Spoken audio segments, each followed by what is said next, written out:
नमस्ते। अगर आपकी फैमिली में या किसी रिलेटिव में किसी व्यक्ति की डेथ हो जाए, तो उसकी इनकम टैक्स के रिटर्न का क्या होता है? आज इस क्वेश्चन का आंसर मैं दूंगी। हेलो एवरीवन, मैं आपकी सीए दीदी। आज बात करते हैं, अगर किसी की डेथ हो जाए तो उसकी इनकम टैक्स रिटर्न का क्या होता है। तो बेसिकली उनकी इनकम टैक्स की रिटर्न भरनी अनिवार्य है, यानी इट इज़ इम्पॉर्टेंट इफ़ अगर उनकी इनकम उनके डेथ होने तक, फॉर एग्जांपल जैसे फाइनेंशियल ईयर 25 ख़त्म हुआ यानी 31 मार्च 25 और समवन डाइड ऑन 30 सितंबर 2024, किसी की डेथ 30 सितंबर 2024 में हो गई, तो उसकी इनकम अगर तब तक टैक्सेबल इनकम से ज़्यादा थी तो आपको एज अ लीगल हायर उसकी रिटर्न फाइल करना ज़रूरी है। यानी टैक्स लॉज के अकॉर्डिंग डिसीज्ड पर्सन की रिटर्न लीगल हेयर को फाइल करनी ज़रूरी है।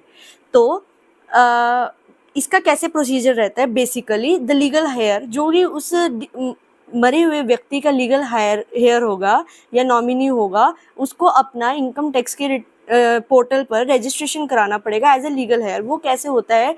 उस पर्सन के ही मतलब जैसे मैं हूँ, मैं अगर किसी की लीगल हेयर हूँ तो मैं अपना इनकम टैक्स का पोर्टल लॉगिन करूँगी और रजिस्टर एज लीगल हेयर करूँगी। उसमें कुछ पर्टिकुलर डॉक्यूमेंट्स होते हैं जो डिपार्टमेंट डिमांड करता है, जैसे डेथ सर्टिफिकेट, जो मरे उनका डेथ सर्टिफिकेट, उनका पैन, उनका आधार, मेरे लीगल हेयर होने का प्रूफ यानी बैंक से नॉमिनेशन का सर्टिफिकेट, बैंक की स्टैम्प वगैरह सब कुछ हो।